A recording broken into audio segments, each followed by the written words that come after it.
You know, for a long time, it was if I can get to the next town or the next show, then success. You know, as long as I could make enough money to fill up my tank, get to the next show, you know, finish that tour, then that was in game, you know, and then I could reformulate what I was going to do next.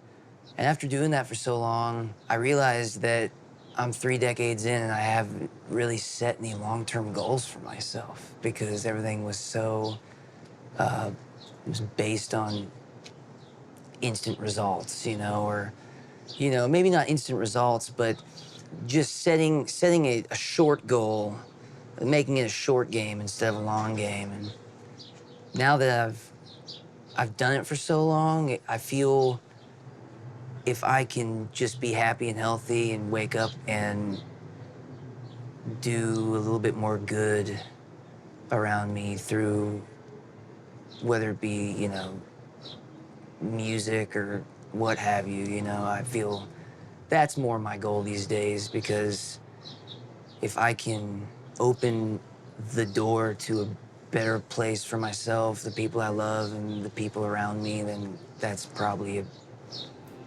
win, you know?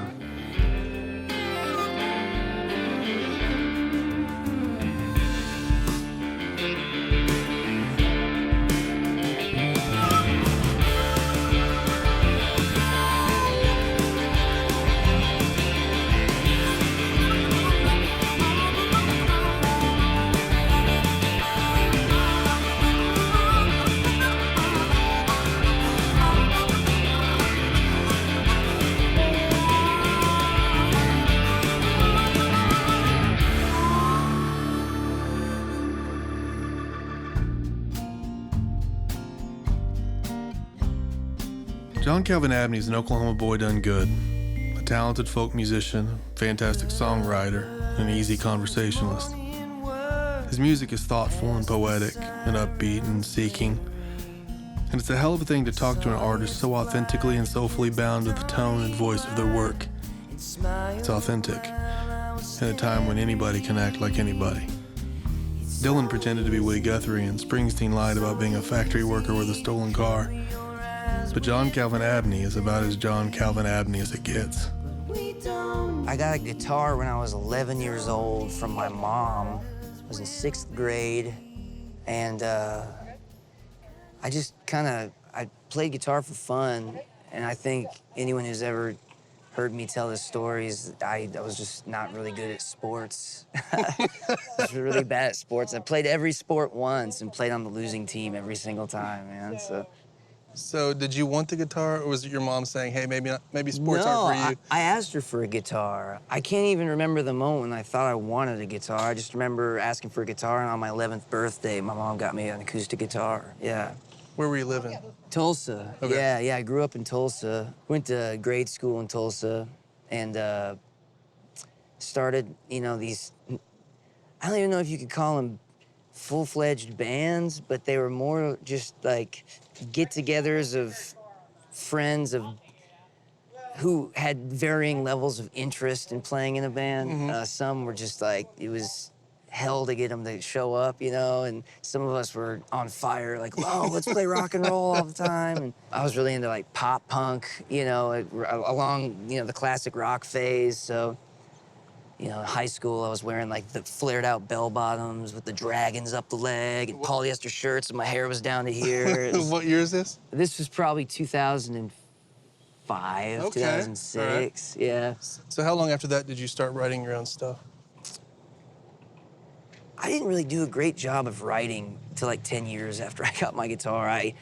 Or my musicianship came first? Yeah, Like the yeah, playing came totally, before the yeah. songwriting? So when I was starting to play full time, I already had like a pretty decent grasp on theory and on. You know, let me rephrase that. I had a good grasp on theory, but I didn't have a great grasp on knowing my place on stage, because I was really bombastic and full of energy and kind of overly hyper energetic. You know, I wanted to it may not have been like in the forefront of my mind, but somewhere in the back, it was like, you have to be in the front, you have to be the spotlight of the show. And that dissolved, and I learned how to function more as a cog in a well-oiled machine, and rather than being, you know, the fuel or the, you know, the combustion or whatever, you know. You know, I wanted to be a part of a group, you know, and I wanted to play in concert with, you know, the songwriter or the musicians instead of that lingering teenage need to, for attention, you know. Right. And I feel like that lasted a little longer than I wish it had, but it's funny to look back because it seems kind of like, it seems like a dream a little bit, Yeah. you know. And time just flies. There's an easy kindness to John, a warmth I don't often attribute to cats with 3 names. It's hard not to smile listening to him through his nasal drawl. He says man a lot. Occasionally drifts off into clouds, but it works. Part of his charm. During our talk, he spoke of his love of people, and that sincerity seemed to shine through him. Politicians kiss babies for votes, and liars hug with their eyes all open for public virtue. There's a nasty facade to people pretending to care. I only spoke to the guy for a few hours, but I don't get that his warmth is an act. He loves people, and he wants to share that. Forget votes and virtue. I get the idea John would pet a dog just to see it smile back at him.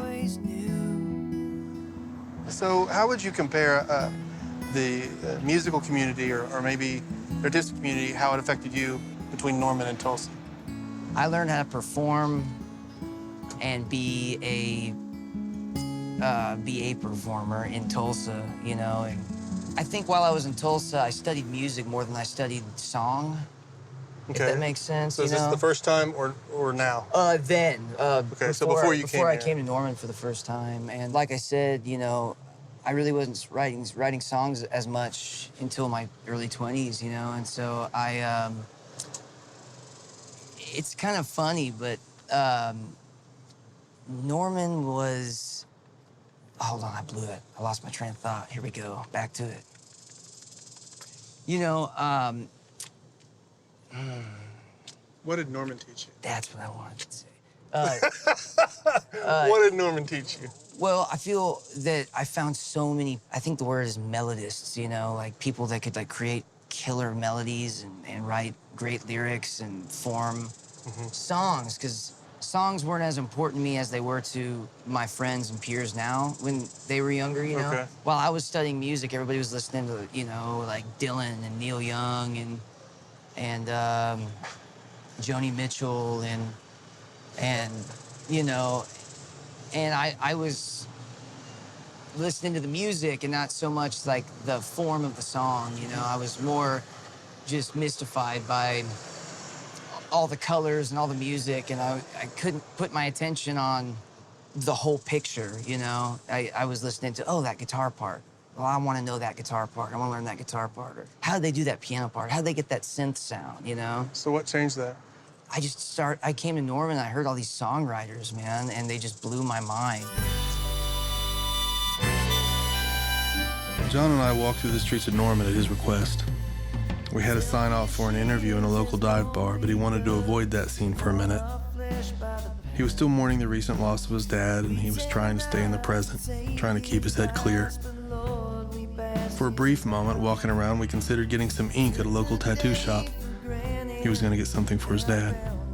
We passed because he had a gig in a few hours and didn't want to risk being late. But he's the kind of guy that would do something crazy like that, an instant tattoo in the middle of an interview. And the truth is this: if John Calvin Abney wasn't writing songs of his own, other musicians would be writing songs about him. He's a character as rich as his music. I tried to write songs, but they always ended up being more like templates for me just to turn my amp up and just burn guitar to. So it was more like words that didn't have any meaning, or maybe they had meaning to my teenage mind, but you know, they didn't have a whole lot of substance. It was just a template for me just to shred over, you know? Right. It wasn't until I was like 20 or 21 and living in Norman that I really started digging in and writing my own songs. I feel like I spent a long time around Oklahoma songwriters, actually, man. And Camille Harp was one of them, man. I remember I think I was 19 or 20, and I had to have an affidavit to play the deli, like this piece of legal document that I had to get notarized to say I wasn't gonna drink at the bar, you know, that I was there simply as an entertainer, not as like a party dude, you know? Right. It was on a Thursday night, and at the time, Camille was playing Thursday nights, the happy hour set, and she was hanging out and drinking a beer after the show, and she stuck around for our set. And after we got off stage, she was like, "Hey, do you want to come play guitar for me next Thursday?"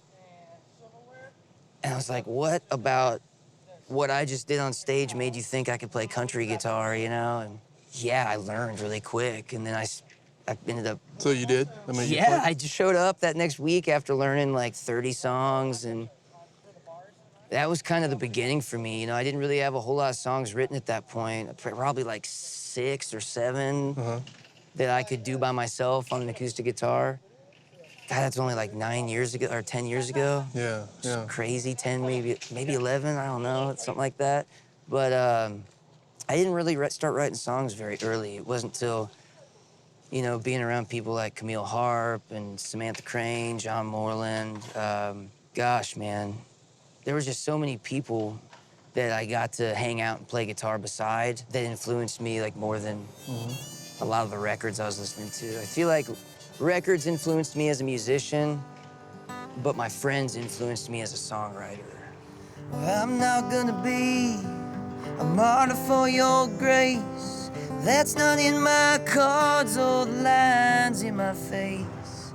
That's all over and done. John released his debut EP in 2014, and he's been busy playing all over the place since. 4 studio albums later, and he collaborates with cats like John Moreland. And he's played with and worked as a producer on albums for other artists. Oklahoma's beautiful that way. Levi Parham mentioned him walking the streets in McAllister, and he lit up and laughed when he dropped Abney's name. 1,000 stories between them. And on the night of our interview, John was playing with Samantha Crane and Norman. It's funny. Everyone's related here. The Oklahoma folk scene all overlapped and connected like some earthbound map of the constellations. Made better time than last year, but I still don't have the proof of healing scars I never understood. Now I just want to feel good.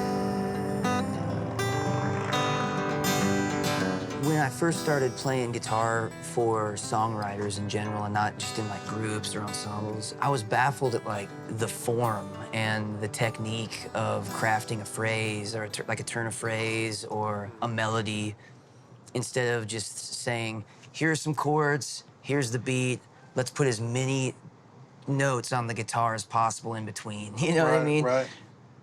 You know, it was like I was a 19 or a 20-year-old, but a kid watching, let's say, an astronaut or like a soccer player, or, I don't know, a sea captain or something. You're like, I want to do that, so I'm going to try to do that. Right. And so it's so funny because, of course, I have all these influences. Being amidst amazing songwriters without having any idea how to write a song really made me want to write songs, because I wanted to... I mean, it's a beautiful craft, man, if you can write a song, Well, and seeing someone who's bigger makes you realize you need to grow. Yeah, and that was something my dad told me when I was little. He said, always play ball with people who are better than you. Right. They're gonna teach you everything just by being around them, Yeah. Like, there's just so many musicians and songwriters that I've just had the opportunity to pick and choose not always pick and choose, but these little things, and they just like, they float from them to you, and it's they stick to you, man. It makes you want to be better. It makes you want to hang in the same realm as these people,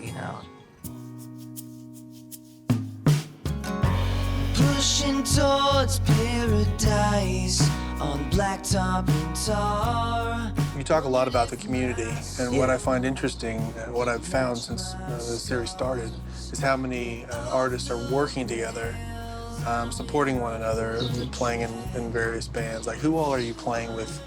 Man, you know, I've had the opportunity to play with so many different artists and learn so much from all of them, you know, from all different places and backgrounds. And they were learning from you. Maybe, yeah. Maybe, I hope, you know, I hope that we have, you know, an exchange, you know, of, you know. Well, I mean, you're at that point where you've been doing this for so long, and you're at such a level of quality, you're giving it back to other people, which is pretty cool. Well, thanks, man. Yeah, I've learned so much about songwriting from the people I've played with. And I mean, everything from stage etiquette to just like living on the road, you know, and like touring and putting in the time and putting out records, you know, there's just, it's strange. There's just so many moving parts. It's hard to keep track of all of them at once. And I've learned so much from everybody, you know, that I've toured with. You know, I'm playing a lot for my good buddy John Moreland, which has been a joy. And Samantha Crane and I toured for years. And, you know, Levi Parham and I, you know, toured for I think, a couple years. And Hemlock with Porter.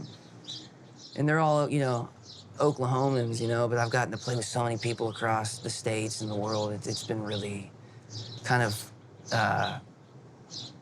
amazing, man. It's been a righteous experience. Well, let me ask you I just have one last question. Yeah. Like, what do you love about what you do? I get to meet so many cool people, man, and I get to see what they're doing, you know, and I get to see the big picture because I'm always moving around, you know? Yeah. Not the big picture like proverbially the big picture, you know, but I feel, well, from my perspective, I get a view of things because I get to meet so many people and go so many places. It baffles me that people listen to me sing songs about my life, but sometimes they'll find something in there that helps them, you know? Yeah. Or causes some sort of feeling that maybe sparks something else in their life, and they do something, or they create something, or they, you know, they move forward with a dream or a thought that they had that continues on, you know, ad infinitum or whatever they say, you know. And I feel at the core of it all, I just want to put good or put light into things. And I feel that if I can do that, then I love what I'm doing. If I can put light and I can put good out in one way or another, whether it's, you know, making people feel comfortable or making people, you know, being there for people, or just like writing a song that someone can relate to, or having a place where people can go have go see people and interact with people and be around people. And if I can provide that. So I'm here most nights, singing to make sense of the uncertain times. I just sat up on a fence, singing for green grass and falsehoods. Now I just want to feel good. Talking to Abney and hearing his music is a breath of fresh air in cynical times like these, like any. It's a cliche to talk about a young folk songwriter having an old soul. It's lazy even. But the contradiction of this guy, the lightness and the weight, is pretty undeniable.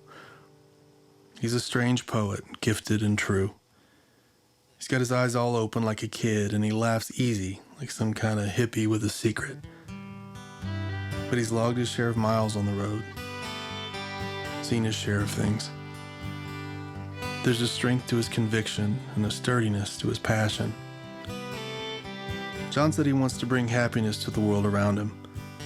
Says it with piercing vision and resolve in his voice. And we need it, brother. We need some warmth, some kindness. Sing that loud for the people in the back. Make myself rare, I split that seam, said my goodbye to the king and queen, paid my respect to my dead friend, walked a good long while straight ahead. And if you find yourself turning back to the places you've been, then turn again, then turn again, then turn again, then turn again. Tear down that wall you placed around your wanting soul, your borrowed town. You find your love out in that country that's never ending. Just turn again. And if you find yourself turning back to the places you've been, then turn again, then turn again, then turn again, then turn again.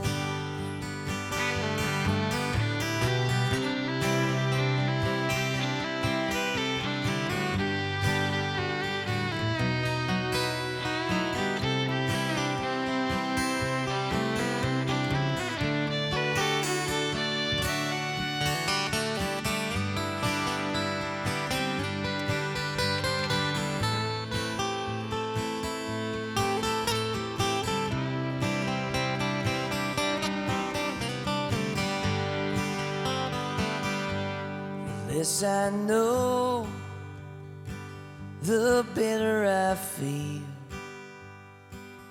My mind turns easy like a worried wheel. These things I miss, they tried to kill me. They took my peace, they bought my fears. And if you find yourself turning back to the places you've been,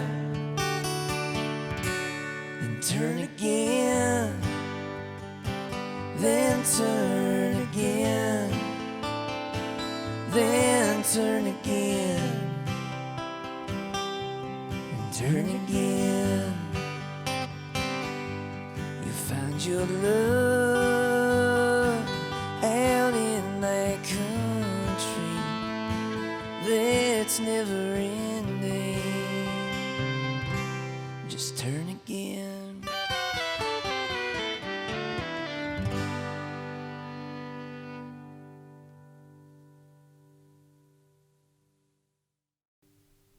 Well, that kicked ass, man.